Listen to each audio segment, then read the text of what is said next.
So good afternoon, everyone. Thanks for joining us. My name is Sarah Curran. I want to introduce my colleagues, Brian M. Brett and Dr. Cassandra Rose. We are with the Governor's Office of Policy, Innovation, and the Future, and really excited to have so many of you join us for the third webinar today on the new Community Resilience Partnership.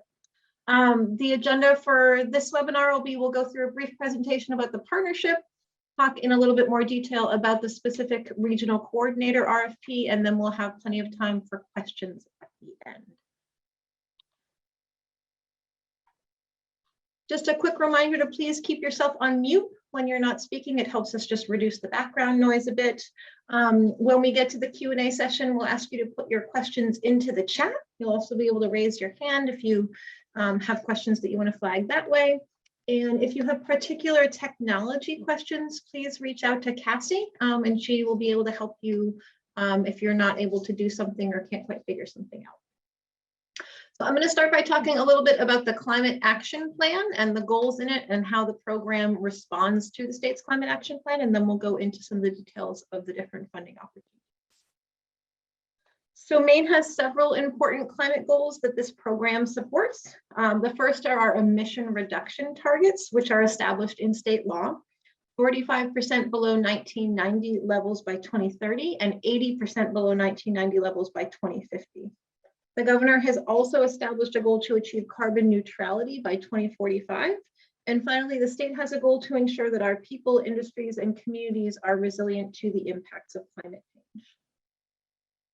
On December 1st, 2020, the governor welcomed the release of the state's Climate Action Plan, Maine Won't Wait, from the Maine Climate Council, which is an assembly of scientists, industry leaders, bipartisan local and state officials, and engaged citizens, and more than 200 people helped to develop the plan. The plan has 8 strategies for achieving our state's climate action goals. They are to embrace the future of transportation, including electric vehicles and reducing vehicle miles traveled with increased access to broadband, public transit, and opportunities to bike and walk. To modernize Maine's buildings by weatherizing homes and businesses and transitioning to cleaner heating and cooling systems and more efficient appliances. To reduce carbon emissions from the energy and industrial sectors through clean energy innovation so that we can achieve by 2030 an electricity grid where 80% of Maine's usage comes from renewable generation and 100% by 2050. To grow Maine's clean energy economy and good jobs, because transitioning to cleaner energy generation and energy efficiency offers exciting economic opportunity, and supporting the ability of Maine's natural resource industries to adapt to climate change and embrace new market opportunities. To protect Maine's environment and our working lands and waters, and increase carbon sequestration, including protecting working farms and forest lands to keep them working. Build healthy and resilient communities by providing state support for communities to be proactive about understanding, planning for, and acting to reduce their risks from climate change. Investing in climate-ready infrastructure, including assessing vulnerability and improving design standards. And finally, engaging people and communities in climate impacts and program opportunities through effective communication about Maine's climate strategies. The Community Resilience Partnership is established to provide grants and technical assistance to assist communities in Maine to reduce their transmissions, transition to clean energy, and become more resilient to climate change effects, such as extreme weather, flooding, rising sea levels, public health impacts, and more. The partnership is funded with $4.75 million over the next 2 years from the state's biennial budget, and it includes 3 types of funding opportunities. Grants to communities for planning and implementation, grants to service provider organizations to help small and large communities get started, and grants with regional coordinators to support communities in implementing and securing additional funding for their climate and energy priority projects. The partnership was developed with input from communities, support organizations, and in coordination with state agencies, and expands upon the Community Resilience Pilot project that is currently helping 8 communities from the coast to the lakes to the county to identify and take action on their climate resilience and clean energy priorities. The new program will provide grants directly to communities and tribal governments for planning and action, so that they can be ready for larger federal and state funding opportunities. And it will also build capacity by making grants to service providers who will support communities in planning, funding, and implementing their priorities. This is the third in a series of webinars today to describe each of the funding opportunities. These webinars are being recorded and will be made available for folks who weren't able to attend right now, but want to have a chance to learn more about the opportunities. And now I'd like to turn it over to Brian Ambrette, Senior Climate Resilience Coordinator, who's going to talk about program enrollment and the Community Action and Service Provider grants. Thanks very much, Sarah, and thank you all for joining us today. And for all of you for whom this is your second or third webinar, thanks for coming back for another round. We are excited to share the details of the partnership with you today. And as Sarah said, we're recording this session and we'll post it along with the other two sessions from earlier today so that people can view it offline if they missed this or want to go back and check out any of the details. Those earlier two sessions covered the two grant program, the enrollment and the two grant programs for communities and for service providers. And I'm just going to quickly run through those in case there's anybody who didn't make those two sessions this morning. And then Sarah's going to go deeper dive on the regional coordination contract or RFP. So the partnership was designed to be more than a grant program. We tried to envision the wraparound services that support communities to successfully reduce their emissions and prepare for climate change.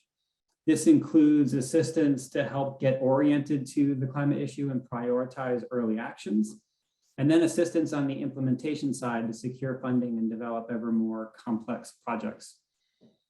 On this morning's webinar and earlier this afternoon, we went into details about the enrollment requirements for joining the partnership. I'm just going to touch on those extremely briefly here.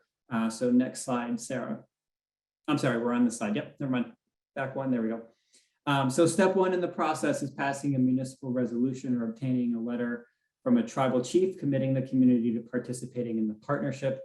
We provide model language for that resolution and that letter on the partnership's website. Step two is completing two self-assessments that will help the community take stock of activities already underway and chart a course forward in determining next steps. And step three is holding a community workshop to review the results of those assessments and set priorities for actions in the near term.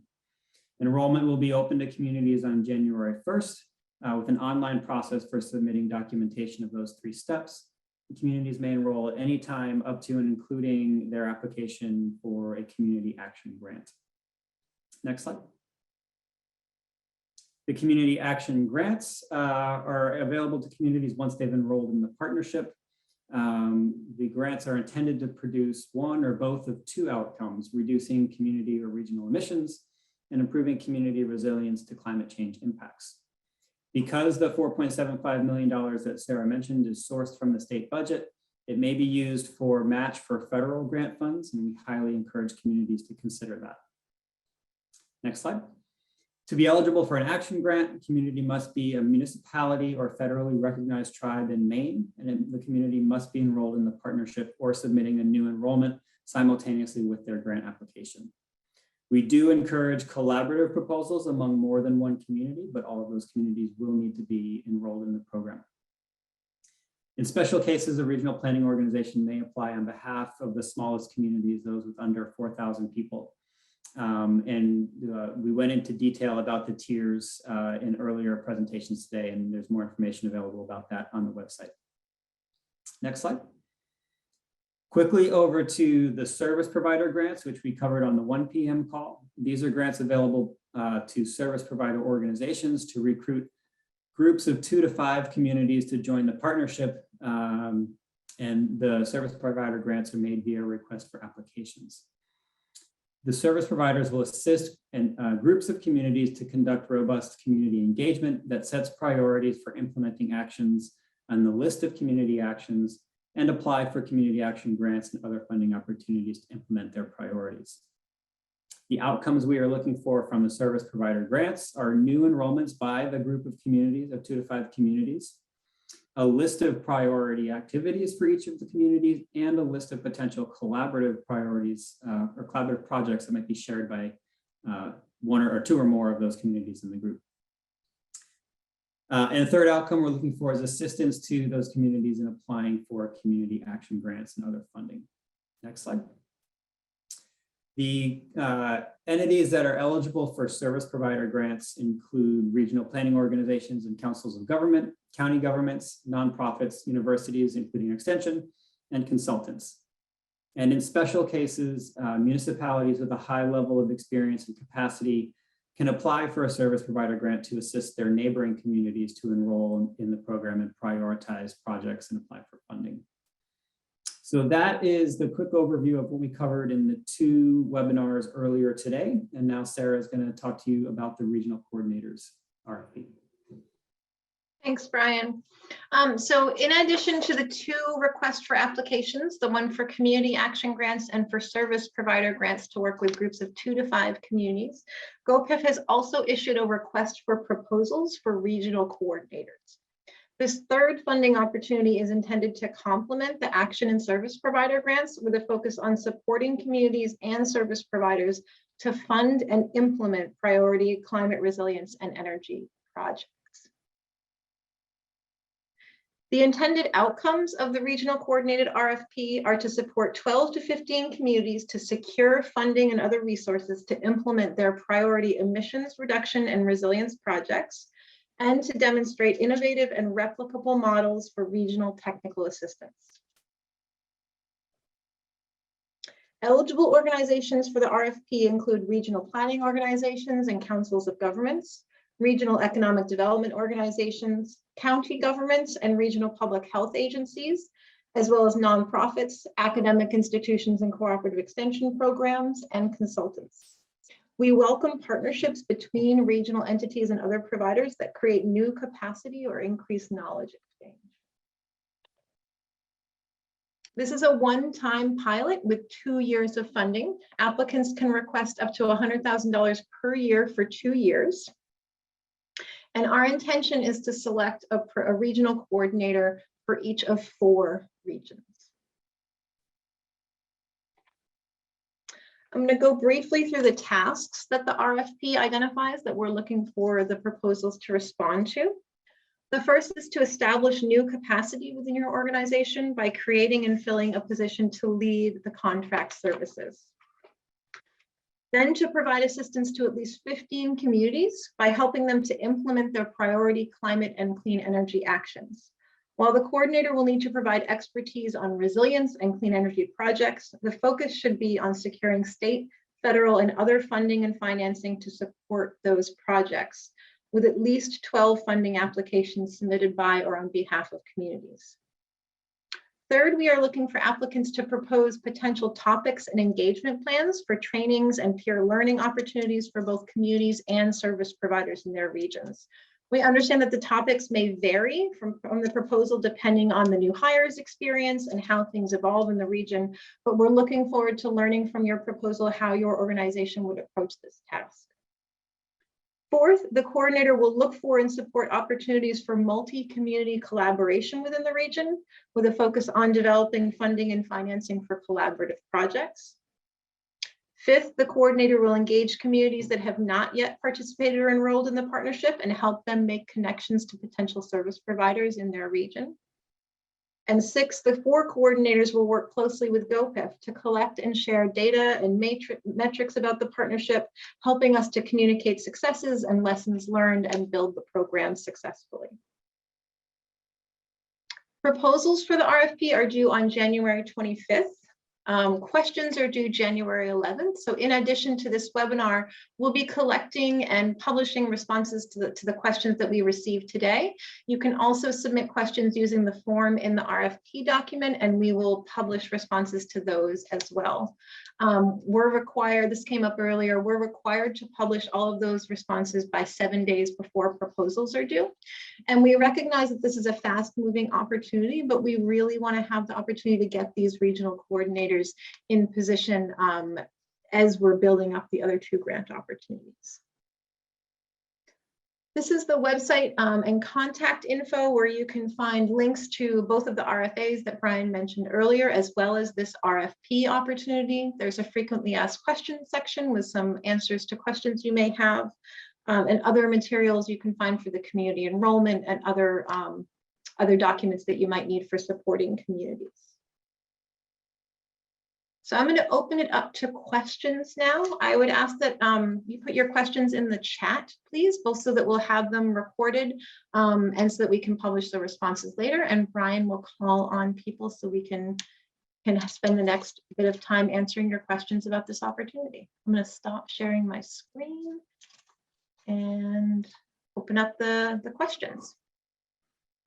Great. So again, we'd prefer your questions to be typed into the chat. That way we have a good log of your questions and the wording that you use, and we can answer those both here and then in writing so that we can post them on the website for everybody who couldn't be with us this afternoon. So go ahead, we'll give you a couple moments to get your questions together and put them into the chat. And then I will call on you in the order that we get your question and just ask you to also verbally ask us your question.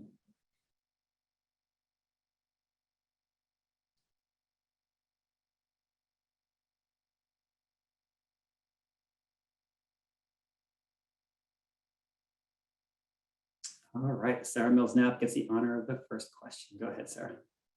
Thank you. I'm just curious if the regional coordinator would have to hire staff if they already can demonstrate capacity to deliver the tasks identified. That's a great question, Sarah. I mean, I think we're really looking for additional capacity to be created. You certainly could demonstrate if someone within the organization is moving into a new position that's going to fill that. But what we're looking is for organizations to do capacity and support in addition to what they're already doing. Our goal with a pretty significant contract is to increase capacity that's serving the communities. Great, thanks. Quick inquiry. Would you all entertain the idea of having, applying for multiple regions and having one individual serve as a program manager over those regional coordinators? If those regional coordinators were to say maybe half or 3/4 time?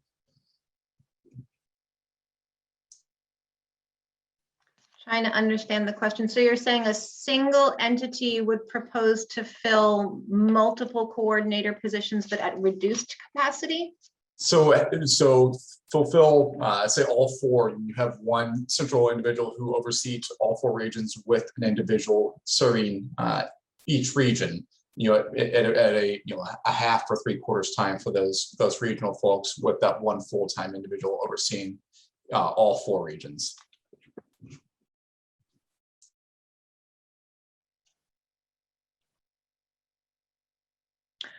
I mean, I'm trying to think about that. I hadn't anticipated that question, so I'm trying to think about that. I think what we're looking for is to create robust capacity in all four regions. I'm not sure we would be looking for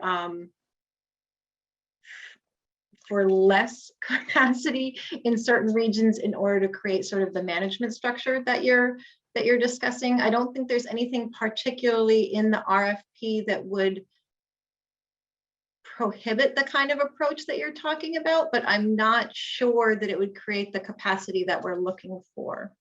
Brian, I'm going to look to you and see if you have any thoughts on this one. I think I heard the question in the same way that you did, Sarah, and your response is what I would say as well.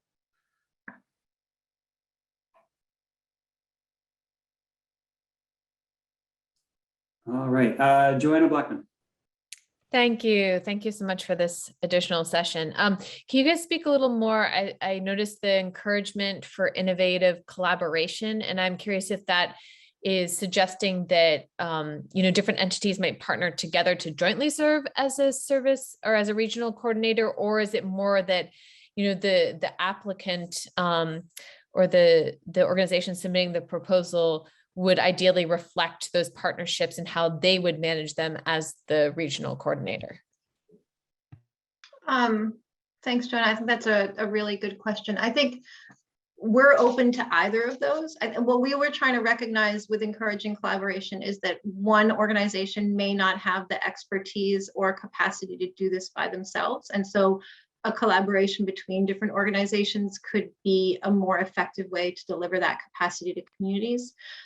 We also wanted to recognize that the geographies could be a little challenging given the catchment areas of existing organizations. And so we wanted to allow collaborations for that reason as well, because you may have catchment areas that don't quite match, or service areas that don't quite match up to the way we've described the regions in the RFP. And so I would say we're open to any collaborative proposals that you think would help do the work more effectively.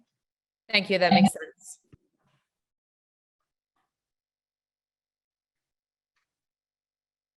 All right, Karina Grader, go ahead. Hi, yeah, I have two questions. I'll ask the first one that I put in, which was Sarah's question at the earlier session. Can an entity be both a regional coordinator and a service provider? Thanks, Karina. I think they absolutely could. For the service provider grants, what we're looking for is the commitment to do that deep handholding with 2 to 5 communities. What we're looking for here is new capacity at the organization to help the communities focus on the implementation. So the entity would need to demonstrate that they can do both of those tasks without compromising either of them. That would be my only concern there, but I don't think there's anything prohibiting an organization from applying to both.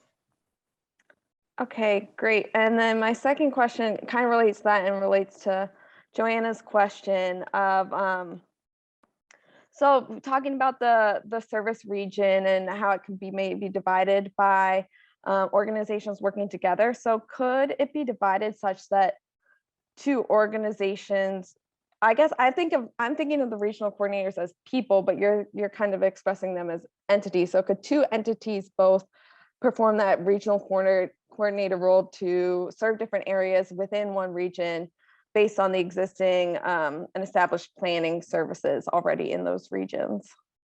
Would they be doing that together, or would we be making 2 different awards to serve the same region?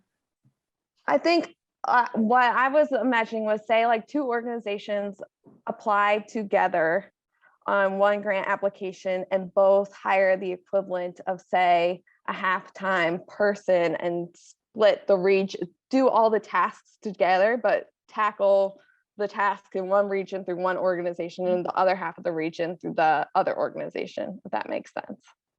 It does. So you'd essentially be splitting the contract. I think that could make sense depending on the region. I think what I would want to see is pretty clear commitment to being able to deliver the required deliverables. So we're looking to build capacity.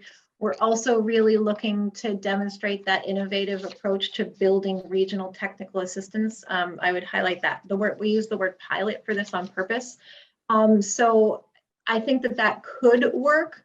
But I think we would just want to make sure that it wouldn't be sort of 2 organizations sort of splitting the region and not talking to each other. We would want to make sure that those were pretty well integrated and complementary and serving the region together, and also demonstrating sort of why that makes sense as opposed to just picking one service provider for that region. Great, thank you. Thanks, Karina. Parker, go ahead. Sounds like your question is related. Yeah, I think that was actually answered by Johanna's question there. Sarah, your response to Johanna's question on what can forms of collaboration look like. And I appreciate you kind of further defining that this is a pilot and there's some creativity in exploring the opportunities here. So thanks for your time. Thanks, Parker. All right, thanks, Parker. Susie Arnold, go ahead. Hey, Brian. So the question I had was, I realized that the regions are divided by county, but my question was, would a proposal be considered to work with the 15 unbridged island communities, even though they fall into 2 of those regions, although I don't have the regions in front of me, but I think it was 2. I think the challenge there, Susie, would be we're trying to have 4 coordinator positions that can cover the entire state. And so if we have one coordinator position that's only covering 15 communities, my concern would be how to provide services to the other 475 communities. So I feel like it would need to be a little bit broader than that. We did design the regions to include 2 regions with a focus on sort of coastal and 2 very inland regions. So I think you could explore opportunities to collaborate that included the islands, but I wouldn't suggest focusing solely on the islands. Okay. And a follow-up question. This has probably been said, but I missed it. Is this a 1-year grant? Okay, thanks. No, sorry. So I was nodding that, yes, I was going to, Oh. so it's a 2-year. So we have $100,000 per year, recognizing that we're asking organizations to create capacity. It was really important to us to be able to offer you a 2-year contract. Great. Thank you. Thanks, Susie. Jen, it looks like we answered your question already. Yeah, from the last response, I assume that that means that the entire region needs to be covered by the coordinator. That's what we're looking for, Jen. We're really trying to provide statewide coverage. We definitely recognize that there may be occasions where sort of rather arbitrary designing of 4 regions may need to be adjusted, and so we're open to minor adjustments there. But we are able to provide for 4 providers, and we're looking for every community in Maine to be covered in that umbrella. Thank you. Great, thanks, Jen. Parker, go ahead. Yeah, within the applications, are you interested to see match or in-kind match among partnering institutions, or is that not really a component of your evaluation?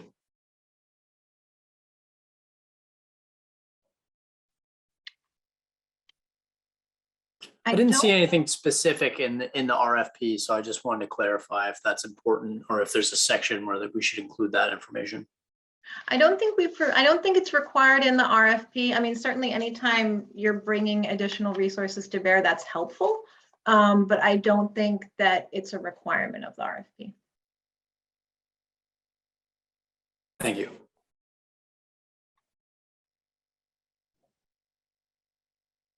All right, is there anyone who hasn't been able to use the chat function and has a question that we might be able to take verbally?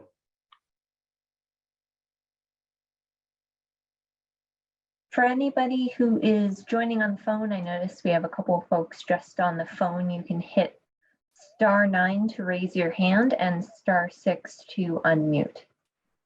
Thanks, Cassie. Thanks, Cassie.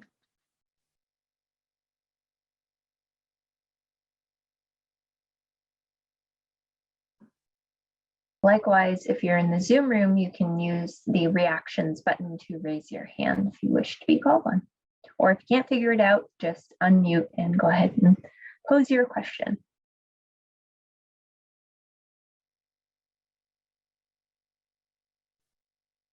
Thanks, Karina. Go ahead. Yeah, I just thought of another question from a point you made, Brian, in the service providers webinar about sort of the timeline of when you expect the regional coordinators to sort of get rolling. So can you remind us of that timeline and when the regional coordinators will start implementing these actions with the enrolled communities? Yeah, Brian, do you want to take that? Either way. I think, Karina, what we were thinking, the reason that we have this one happening first is that we recognize that creating capacity in an organization takes time, right? So we'll review the application or the proposals. We'll work with you on the contracting process, can sometimes take some time with the state.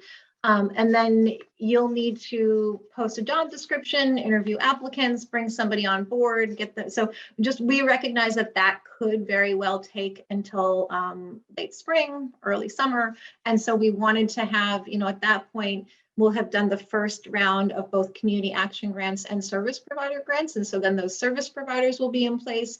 Communities will be gearing up for the second round of applications. And hopefully the time will be right for the regional coordinators to start helping communities with how to implement their priority projects. Does that make sense?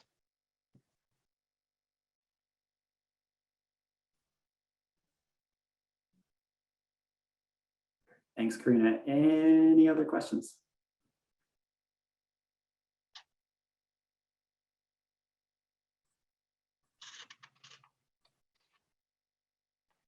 Parker, go ahead. Yeah, I'm curious, just in the context of such a windfall around climate resilience financing from other entities, including NOAA and EPA and other federal sources, is there any opportunity that this program can be positioned to actually be a recipient of outside funds in some way?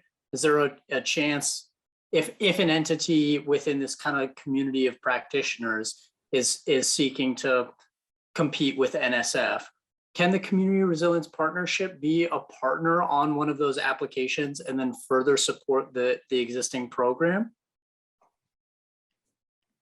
That's a really interesting idea, Parker. I mean, I haven't thought about that. We've been, but I think it's an interesting thing to think about. We've been very focused on the ability of Maine communities to access some of those increased funding opportunities. I mean, we're seeing funds being posted by so many federal agencies, and a lot of our communities are just not ready or have the capacity to apply for them. And so that is part of what we're envisioning with the regional coordinators, is the ability to help communities get ready and leverage some of those federal dollars that have become available. We haven't thought about whether or not the partnership itself should be pulling down federal dollars, but that's an interesting idea. Yeah, I appreciate your consideration of kind of that track, because this program offers some amazing institutionalized credibility to Green Step programs and resilience development statewide, and yet distributed as a network of practitioners. There are enormous avenues for us to compete for funds among federal providers or even with foundations and philanthropy. And so trying to figure a way that we can really grow and expand. And if your goal this year is to support the 4 regional hubs, maybe there's an opportunity in the next year to bolster that program in some substantial way through outside funding.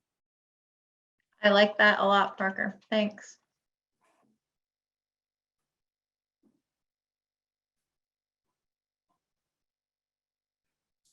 All right, Chloe, go ahead.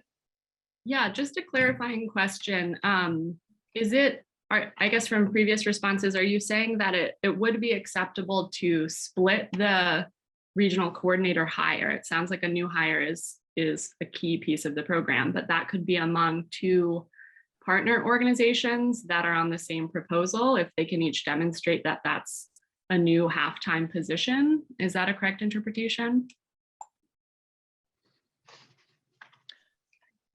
Brian, correct me if I'm wrong. I don't think there's anything in the RFP that prohibits that approach. I mean, I think we were thinking about the partnerships as being multiple organizations collaborating around a single hire, so that they would have the benefit of, multiple organizations' expertise and guidance. I would want to really see how the proposal would avoid fragmentation, and making sure that we weren't just sort of diffusing capacity across so many organizations. So I think we would be open. It's not something I had envisioned, but I think we would be open to it, recognizing that some of these regions are pretty large.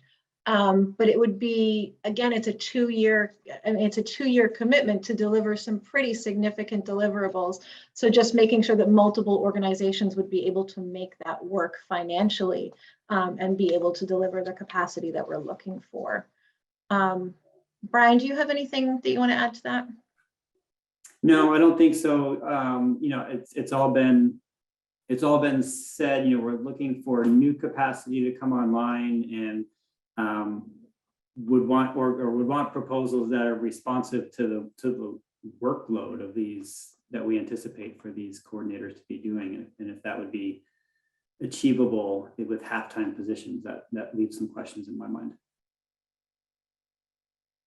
Thanks. And hearing you loud and clear that it sounds like a new hire, 1 full-time role is kind of what you're looking for.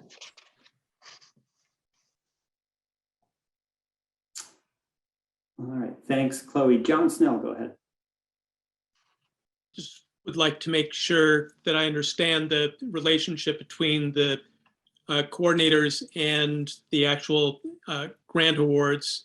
I would assume you'd want a hands-off between people who are guiding communities what to do and the actual work. There were a number of actions listed that include tasks that are not too different from planning. Could you provide a little background or clarification on that? Community action grant. I'm not sure what you mean by hands off. Can you clarify a little bit more, John?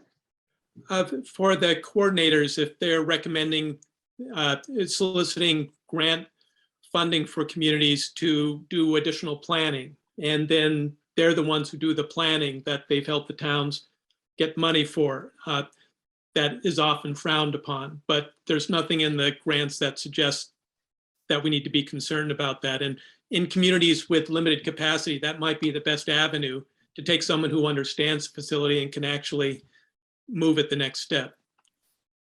Yeah, I mean, I think about that a couple different ways. One is in terms of the helping communities to do the planning processes, to sort of understand their vulnerabilities and establish their priorities. We see that as sort of under the purview of the service provider grants, helping communities think about what they want to do and what's most important to them.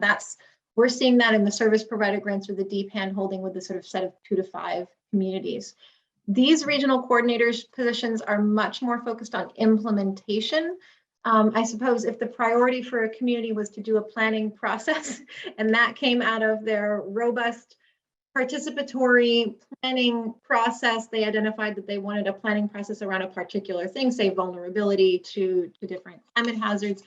I don't see why you couldn't provide that assistance. I would want to be careful that the delivering of the services didn't come at the expense of helping other communities identify and secure resources to implement their priorities, right? So if you have one person who's doing all of this work, I would just want to be careful that you're still able to meet the requirements of the contract in terms of the fairly significant deliverables that we're asking for.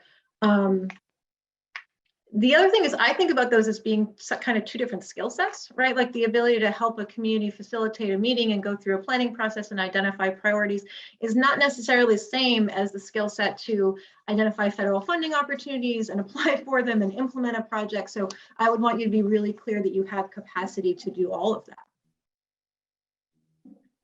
that. Thank you, that helps. It comes more from HUD funding where architects who do the initial planning are not allowed to do any work on anything beyond that. So that's the concept. And I just want to make sure that we don't assume more flexibility or less flexibility than what you would like to get out of this program. All these programs are very exciting. Thank you. It's good timing. Thanks, John. And thanks. The HUD, that's helpful context. All right, I'm going to go to John Rand and then come back to Sarah Mills-Knapp. Thanks, folks, for putting all this together. Great progress for the state of Maine. I think my question might well have been answered by the prior question, but wanted to just have reiterated the clarity between the role of the regional coordinators and those of the 2 earlier programs today. It sounds like at the community level, there's planning that would do the search internally, look at themselves, come up with priorities. We want a solar farm out on that end of town and a resilient forest over here and some hardening on the coast. And it's at that point that the regional coordinators would help locate funding, chase it, hopefully win it, and then help to actually execute that project, or is that yet another stage? No, I think you've got it, John. I mean, we definitely want to focus in these regional coordinator positions on supporting the communities and their service providers to implement the projects that they've identified. Great, that's very helpful. Thanks much. All right, thanks, John. Sarah, go ahead. Yeah, I just wanted to build a little bit on John Snell's question because I think it's important to note that there are, already, well, it's excellent to build capacity. Obviously, we need all the capacity we can get. There are already providers working in these regions who have close relationships with the municipalities and are providing a broad range of services. So I think the question of, would an organization have the capacity or ability or range to provide, planning services in addition to being a regional coordinator, I think that is probably likely that you'll get a lot of organizations that might, I just view, it looks like to some extent there will be some overlap in services that are already being provided, in the services that service providers will provide, and in services that regional coordinators provide. So I think my broader question is sort of, how do you envision the state's role in helping to make sure we're not all tripping over each other, and that, the trusted service providers that are there already have an ability to interact with, the municipalities who feel comfortable with them, but then also, that more capacity is brought across the state. So I think it's a little tricky. I'm curious if you've thought through that. No, Sarah, that's a great question. I think my response would be that we definitely recognize that there are service providers who are doing this in some regions of the state. But it's not universal. Not all communities have access to those services. Yeah. And we are looking to increase capacity. So we would be looking for a proposal that shows how you're going to increase capacity. But I think you're right that the context of the other trusted partners and the players who are already operating that region, we will also be looking for that in the proposal as well, right? Recognition of the existing network and the systems in place, and how this is additive. And do you view a role at all with the state in helping to coordinate between regional coordinators and service providers, or is there any kind of role that you'll have, either you or Brian or somebody new, in whoever is going to be kind of administrating and managing this entire fund? Not in the proposal development. I think we would be looking for all of you who know your regions well and know who's doing the work in those regions to help us understand that. And I think that's also, we envision supporting the regional coordinators, we envision supporting the service providers, but our goal here is to build a network where those two are communicating with each other and with us, and so that we're all learning from each other and learning across the state. So it's going to take us a little bit to get there, right? And so we're launching 2 RFAs and an RFP all at once. But the goal is that we're going to build a system that supports communities across the state to do this work. Great, thank you. Thanks, Sarah. Luke, go ahead. Yeah, thank you. I was just wondering if the application process differs if you're applying for to be the coordinator of a single region versus multiple regions. I think, and Brian, correct me if I'm wrong, but I believe the RFP asked you to indicate which region you're proposing to serve. So if you were going to propose to serve more than one, I think you'd have to do more than one applicant. I can't think of how you would propose to serve multiple regions on the same application. Brian, am I remembering that correctly? I believe you're correct, Sarah. But Luke, we can clarify that. So again, just to remind everyone, we'll be sitting, like you've all helpfully provided your questions in the chat, and we'll be sitting down with those and providing written responses that we'll publish, and we'll try and get that done hopefully by the end of next week, so that you have these responses to refer back to. And that one, Luke, I'll make sure that we're clear about that in the response in the Q&A. Thank you. Thanks. All right, and I'll just note that Parker put his question in the chat, so we had a written record of it. Thanks very much, Parker. Awesome. Thank you. John, go ahead again. I've been working with small communities and throughout New England, and getting energy and environmental data for individual towns can be a nightmare. And every state that I've worked in has offered different information to help ease the pain of working with individual communities. And could you offer or share what the state may be able to offer with vehicle data or electricity use, oil, transitions to electric vehicles, that kind of stuff? That would be really helpful. Yeah, John, that's a great question. I think part of it is that's going to take us a little bit. So part of the reason that we're looking for communities to document the work that they do and provide reports, and for service providers to do case studies, is so that we can exactly do that, get our arms around what communities are doing that works and how they're accessing information, and then we can make that available to others to replicate. So I absolutely hear you that that's a major challenge, and we don't have those right now, but that is something that we would be hoping to build as the program develops.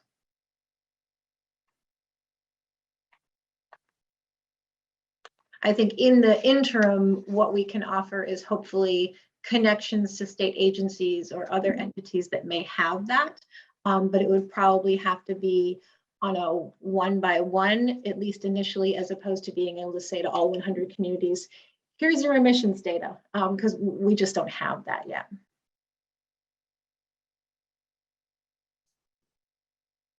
Great. Thanks very much, John. Alan, go ahead. Thanks, Brian. So my question has to do with two dichotomies and two other dichotomies. I'll frame it that way. We're talking about regional coordinators. We're also talking about service providers. We're talking about design. We're talking about implementation. This is overall a very, very exciting, innovative program. Could you just elaborate on how those all work together to avoid, as someone said before, tripping over each other? I think Sarah mentioned that. Sarah Mills-Knapp mentioned that. Could you just give us some clarity of how the timing of each of these, the service provider, regional pilot, a coordinator pilot, preceding that, the community action grants, how does this all work in a time frame? I know that's perhaps a difficult question, but as I say, that there's a lot going on, and there's a lot going on in that question, Alan. But I appreciate the question. So two dichotomies. I'll just simplify. Two dichotomies: regional coordinators, service providers, and then implementation following concept and planning. Yep. I mean, I think so. The sequence of things, right, is that from a community perspective, they're eligible to enroll in the partnership and have access to community action grants, right? Mm-hmm. And the service provider grants are to help small groups of communities enroll in the partnership and have access to those grants. But we recognize that there are so many other steps to implementing and to securing funding, and that it's kind of a long-term thing where we want to be building capacity that's available to support communities as they take this journey. And so the service provider grants are only 12 months long. They're really just to help communities kind of get up and going, start thinking about what their priorities are, identify them. It could be a climate plan, it could be a capital improvement plan, it could, however they want to frame it, just so that they start to get a sense of what matters to them and where they want to go. And then what we see is these regional coordinators being available to help the service providers and communities with where to take that after they've got that list, in addition to this one, because we recognize that 4.75 million, it's a great start to this program. It's not a huge amount of money in terms of some of the projects that communities are going to need to undertake. And there are all of these other federal funds. There are other state funds. There's going to be a new $20 million state infrastructure fund that DOT is going to be launching.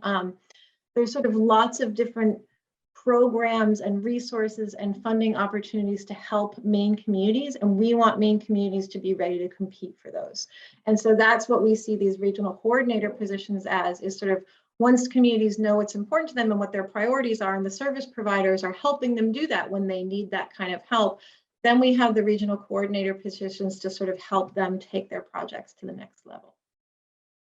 That's helpful. And maybe it's been said and I didn't hear it, but what's the relationship between the regional coordinators? How will is there a mechanism for them to work with us who are potential service providers?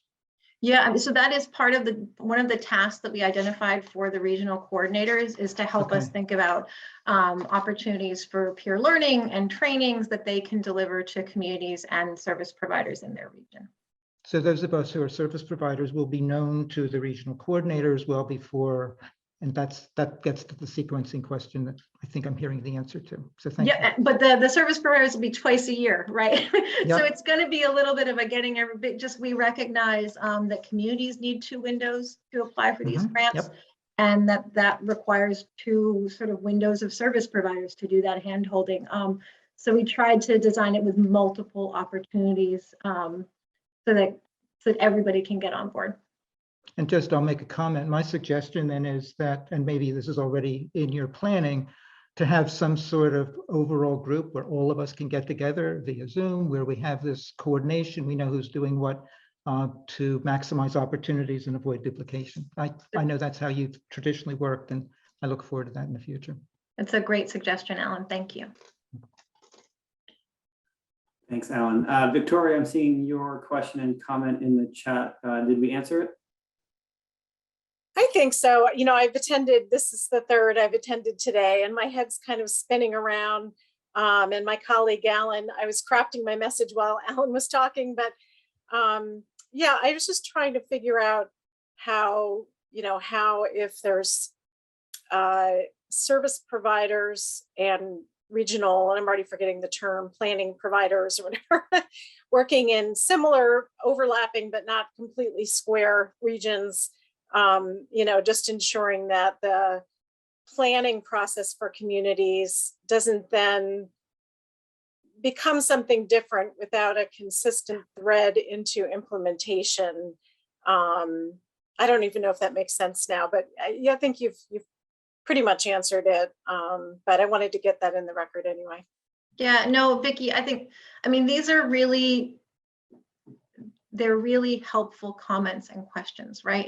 And I think this is important for all of us to be thinking about as we're trying to build a new system to support Maine communities, is how do the different components interact? What is, you know, how does the state support multiple levels? How do we make sure that people are coordinating? So I think, yes, I hear you, and making sure that, I mean, I think what we can do is try and, as Alan was saying, bring people together, share what we know about what's happening in other places, connect providers with the regional coordinator in their region, make sure the communities know who the service providers in their region are and who the regional coordinator is. So yes, I mean, we will need to build sort of a lot of duplication of information and make sure that people are aware of what's happening around them.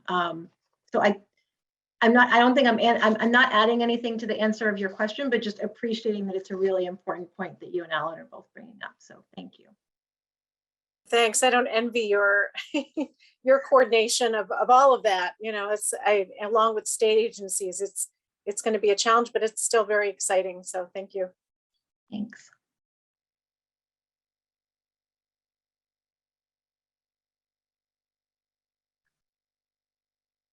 All right. Any last questions from folks either on the phone or want to make a verbal there before we wrap it up for the day?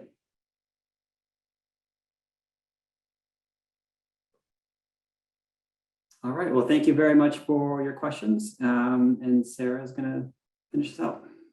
Yeah, I think I just want to thank you all for your time.